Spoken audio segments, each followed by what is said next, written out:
नमस्कार मित्रांनो, स्वागत आहे तुमचं आपल्या यूट्यूब एज्युकेशनल चॅनलवरती। तर आज मी तुमच्यासाठी अत्यंत महत्त्वाचा टॉपिक घेऊन आलेलो आहे, तो म्हणजे अर्थशास्त्र। आणि यामध्ये वन लाइनर प्रश्न तर असणारच आहे, परंतु यामध्ये डिस्क्रिप्टिव्ह माहितीसुद्धा तुम्हाला आज ऐकायला मिळणार आहे। तर चला मग स्टार्ट करूया। तर सर्वांनी हे पॉईंट्स आपल्या बुक्समध्ये नोटबुकमध्ये उतरून घ्या। तर पहिला प्रश्न दिलेला आहे, अर्थशास्त्र हा एक सामाजिक शास्त्राचा भाग आहे। अगदी बरोबर आहे। अर्थशास्त्राचे जनक ॲडम स्मिथ यांना म्हटलं जाते। तर बघा मित्रांनो, हा पॉईंट आपल्यासाठी महत्त्वाचा आहे की फादर ऑफ इकॉनॉमिक्स कोणाला म्हटलं जाते, तर ते म्हटलं जाते ॲडम स्मिथ यांना। मित्रांनो, भारतीय अर्थशास्त्राचे जनक मग कोणाला म्हटलं जाते, तर ते म्हटलं जाते दादाभाई नौरोजी यांना। मित्रांनो, तुम्हाला एक पॉईंट लक्षात असायला पाहिजे की दादाभाई नौरोजी यांना भारताचे पितामह सुद्धा म्हटलं जाते। भारताचे राष्ट्रीय उत्पन्न सर्वप्रथम मोजण्याचा प्रयत्न दादाभाई नौरोजी यांनीच केलेला होता। त्यांनी ड्रेन थेरी मांडलेली होती, लक्षात असू द्या। त्यानंतर त्यांनी भारताच्या व्यक्तीचे दरडोई उत्पन्न हे 20 रुपये सांगितलेले होते 1867-68 मध्ये। ते राष्ट्रीय काँग्रेसचे 3 वेळा अध्यक्ष सुद्धा राहिलेले आहे। हे इयर परीक्षेमध्ये विचारलं जाऊ शकते तुम्हाला, 1886 मध्ये, 1893 मध्ये आणि 1906 मध्ये। पेपरमध्ये कसं एक्स्ट्रा साल टाकलं जाईल पेपरमध्ये 1904 आणि प्रश्न विचारला जाईल यापैकी कोणत्या अधिवेशनाचे ते अध्यक्ष नव्हते, तर 1904 चे ते अध्यक्ष नव्हते। तर अशा अभ्यास करताना तुम्हाला ह्या गोष्टी लक्षात घ्यायला पाहिजे। मी तुम्हाला आणखी एक एक्स्ट्रा पॉईंट सांगतो की 1885ला राष्ट्रीय काँग्रेसचं अधिवेशन भरलं होतं मुंबईला। तेव्हा अध्यक्ष होते पहिले व्योमेशचंद्र बॅनर्जी। त्यानंतर 1886ला जे अधिवेशन भरलं होतं मित्रांनो, ते भरलं होतं कोलकात्याला आणि दुसरे अध्यक्ष झालेले होते दादाभाई नौरोजी। ओके, जे की आपण आता इथे बघितलेले आहे। त्यानंतर 1887ला तिसरं अधिवेशन भरलं होतं मद्रासला राष्ट्रीय काँग्रेसचे। याचे अध्यक्ष होते बद्रुद्दीन तय्यबजी। आणि 1888ला एक अधिवेशन भरलं होतं चौथं, ते भरलं होतं अलाहाबाद उत्तर प्रदेश या ठिकाणी आणि याचे अध्यक्ष झाले होते जॉर्ज ह्यूल। जॉर्ज ह्यूल पहिले हे इंग्रज अधिकारी होते जे राष्ट्रीय काँग्रेसचे अध्यक्ष झालेले होते। सो हे पहिले 4 अधिवेशन आपल्या बिलकुल पाठ पाहिजे मित्रांनो, ठिकाणं आणि जे अध्यक्ष होते त्या व्यक्तींचे नावं। तर हे तुम्ही क्लिअर करून घ्या। त्यानंतर पुढे जाऊ आपण नेक्स्ट। अर्थशास्त्रात नोबेल मिळवणारे पहिले भारतीय व्यक्ती कोण होते, तर बघा अर्थशास्त्रात नोबेल मिळवणारे पहिले भारतीय व्यक्ती होते अमर्त्य सेन। तुम्ही मला खाली कमेंट बॉक्समध्ये सांगा की अमर्त्य सेन यांना कोणत्या वर्षी अर्थशास्त्राचा नोबेल मिळालेला होता। ठीक आहे।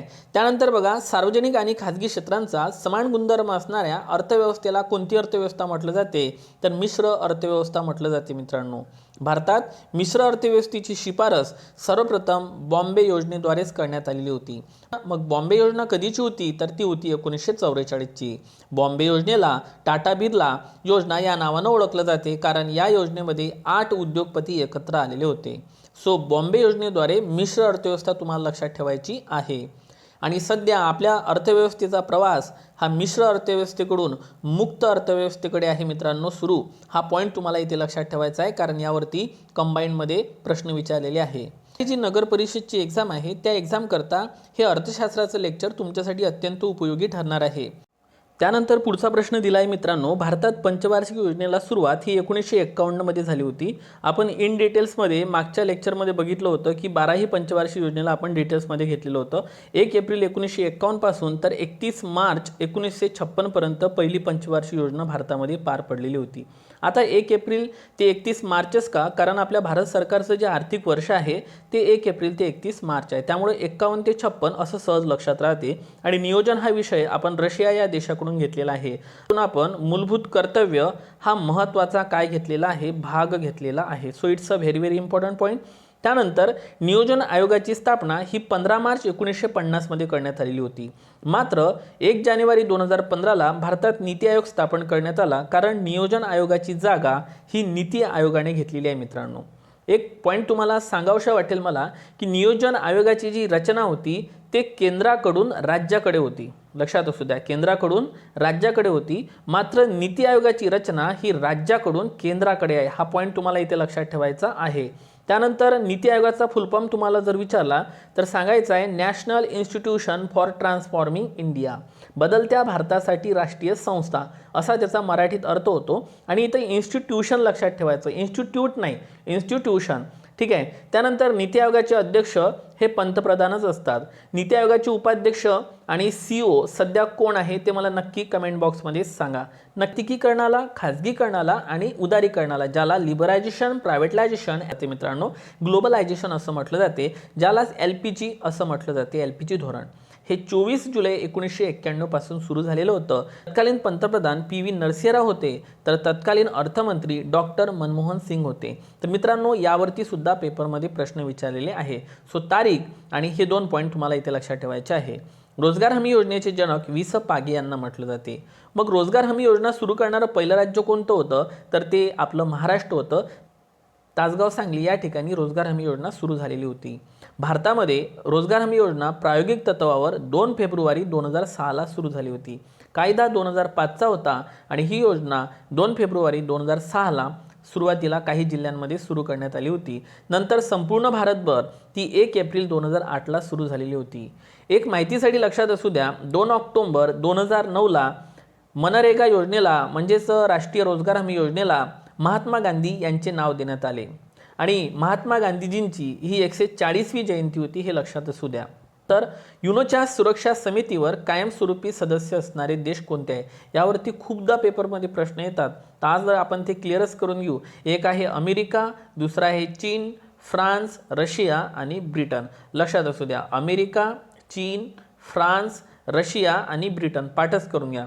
युनोची स्थापना ही 24 ऑक्टोबर 1945ला झाली होती. वॉशिंग्टन DC इथं नाही मित्रांनो, इथं थोडं करेक्शन करा. युनोचं मुख्यालय हे न्यूयॉर्क या ठिकाणी आहे. कुठं आहे? न्यूयॉर्क या ठिकाणी आहे. ओके, सो युनोचं मुख्यालय आहे न्यूयॉर्क, अमेरिका या ठिकाणी.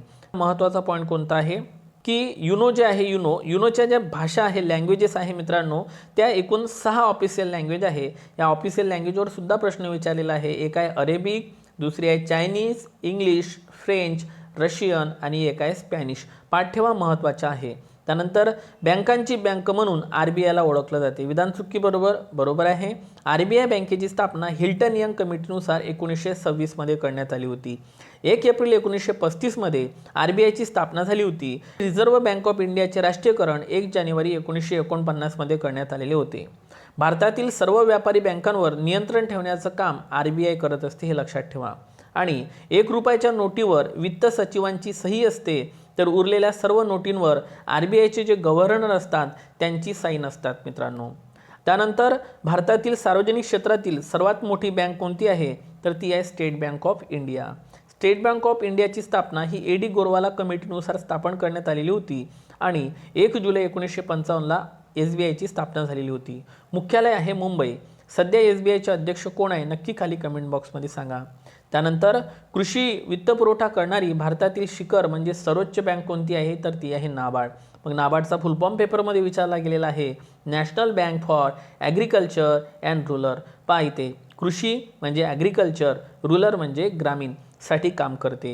हिची स्थापना 12 जुलै 1982 मध्ये मुंबई या ठिकाणी झालेली होती. It's a very important question. या नियोजन समितीची स्थापना 74वी घटना दुरुस्ती 243 ZD नुसार झालेली असून जिल्हा नियोजन समितीचा अध्यक्ष पालकमंत्री असतो. कोण असतो? पालकमंत्री. तर सचिव कोण असतो, तर तो असतो जिल्हाधिकारी. सो अध्यक्ष आले तर पालकमंत्री करा आणि सचिव आले तर जिल्हाधिकारी म्हणजे कलेक्टर, लक्षात ठेवा. आणि जिल्हा परिषद हे 73व्या घटना दुरुस्तीमध्ये येते, पण जिल्हा नियोजन समिती हे 74व्या घटना दुरुस्तीत येते. त्यामुळे कन्फ्यूज व्हायचं नाही आहे. 74वी घटना दुरुस्ती 243 ZD आणि 243 ZE म्हटलं तर ते महानगर नियोजन समिती, लक्षात ठेवायचं. ओके, दोन्हीही 74व्या घटना दुरुस्तीनुसार. 2011ची जनगणना एकूणमधली 15वी जनगणना होती, तर स्वातंत्र्यानंतरची 7वी जनगणना होती. आणि या जनगणनेचं घोषवाक्य होतं, आपली जनगणना आपलं भविष्य, अवर सेन्सस अवर फ्युचर. राजकोषीय तुटीला सरकारवर कर्ज निर्माण करणारी तूट म्हटलं जाते. विधान चुकी बरोबर, तर अगदी बरोबर आहे. क्रिसिल, इक्रा, केअर ह्या काय आहे, ह्या पतदर्जा ठरवणाऱ्या मापन संस्था आहे. याला क्रेडिट रेटिंग एजन्सी म्हटलं जाते. असेच प्रश्न एक्झाममध्ये येतात आणि आपल्याला मग त्याची उत्तरं येत नसतात, तर ते असंच क्लिअर करायचं. याच्या कन्सेप्ट ज्या आहेत त्या मी तुम्हाला लेक्चरमध्ये कव्हर करून देईन नंतर. ट्रिप्स आणि ट्रिम्स कशा संबंधित आहे, तर ते आहे मित्रांनो WTO संबंधित. WTO म्हणजे होते वर्ल्ड ट्रेड ऑर्गनायझेशन, ज्याची स्थापना 1 जानेवारी 1995 मध्ये करण्यात आली होती.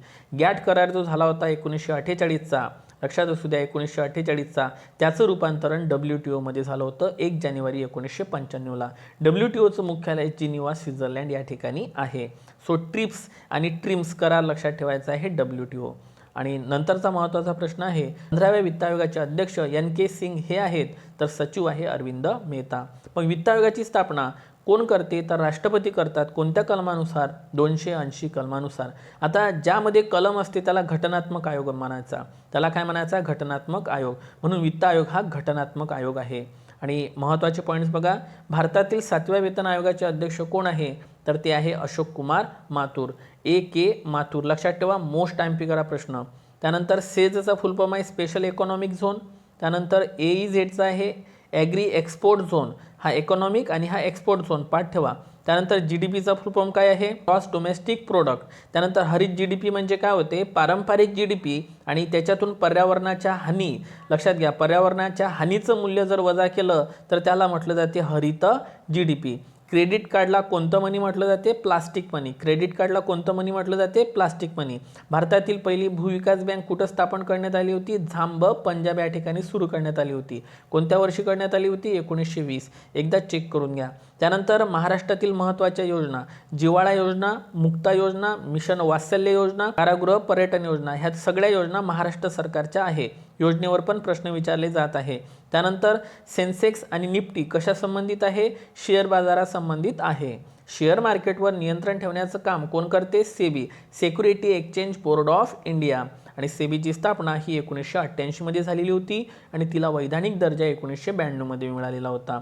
आणि सध्या ज्या अध्यक्ष आहे त्या आहे माधवी पुरी बुच. ह्या पहिल्या महिला अध्यक्षा ठरल्या आहे 1988 पासूनच्या. ओके, सो यावर सुद्धा काय लक्षात ठेवा? प्रश्न लक्षात ठेवायचे आहे तुम्हाला. महत्त्वाच्या क्रांत्या दिल्या मी कव्हर करून, कारण अर्थशास्त्रामध्ये क्रांत्या पण विचारल्या जातात. हरित क्रांती आहे अन्नधान्य उत्पादन. हरित क्रांतीचे जनक, भारताच्या हरित क्रांतीचे जनक MS स्वामीनाथन यांना म्हटलं जाते. महाराष्ट्राच्या हरित क्रांतीचे जनक वसंतराव नाईक यांना म्हटलं जाते. आणि जगाच्या हरित क्रांतीचे जनक आहे नॉर्मन बोरलॉग. धवल क्रांती हे दूध उत्पादनासंबंधित आहे आणि दूध उत्पादनासंबंधित एक ऑपरेशन फ्लड पण आहे. हे पण पाठ ठेवा मित्रांनो, operation flood. So it's a very very important question. त्यानंतर आणि धवल क्रांतीचे जनक व्हर्गीस कुरियन यांना म्हटलं जाते. नील क्रांती, आता नील क्रांती हे मत्स्य उत्पादनासंबंधित आहे मित्रांनो. आता तुम्हाला एक माहीत असलं पाहिजे की नील क्रांतीचे जनक हे हिरालाल चौधरी होते. आणि महत्त्वाचं म्हणजे मत्स्य उत्पादनासंबंधित एक PC कल्चर प्रसिद्ध आहे. कोणतं कल्चर? PC culture. लक्षात ठेवा, मत्स्य उत्पादनासंबंधित अभ्यास कशामध्ये केला जातो? PC कल्चरमध्ये केला जातो. ओके. पीत क्रांती हे तेलबिया उत्पादनासंबंधित आहे मित्रांनो. तेल हे पिवळ्या कलरचं असते, त्यामुळे पीत क्रांती तुम्ही इथं लक्षात ठेवू शकता. आणि रजत क्रांती आहे अंडी उत्पादन. मोस्ट टाइम पी करा, अंडी उत्पादन. आणि शेवटचे महत्त्वाचे प्रश्न बघा. आणि हे लेक्चर कसं वाटलं मला नक्की खाली कमेंट बॉक्समध्ये सांगा मित्रांनो. आणि आपल्या व्हिडिओला लाईक पण करायचं. SDIचे प्रमुख निकष आहे.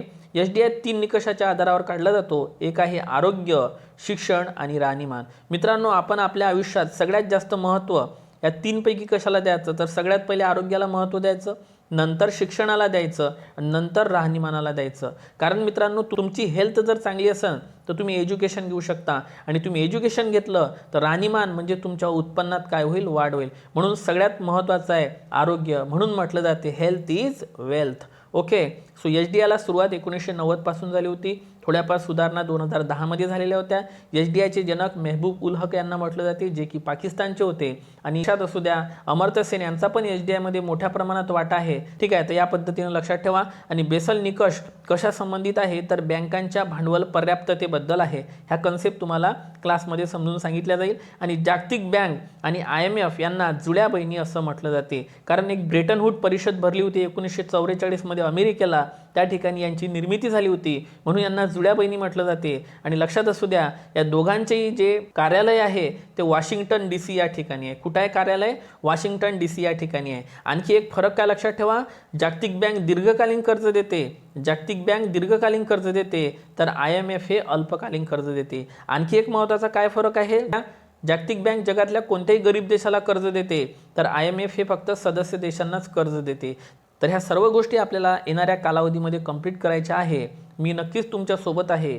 फक्त तुम्ही हे लेक्चर व्यवस्थित कव्हर करत चला, आपल्या नोटबुकमध्ये लिहून घेत चला. आणि कोणत्या टॉपिकवर लेक्चर घेऊन यायचं आहे नक्की तुम्ही खाली कमेंट बॉक्समध्ये सांगा. आणि जाता जाता आपल्या व्हिडिओला लाईक करा. All the best, take care and thank you so much.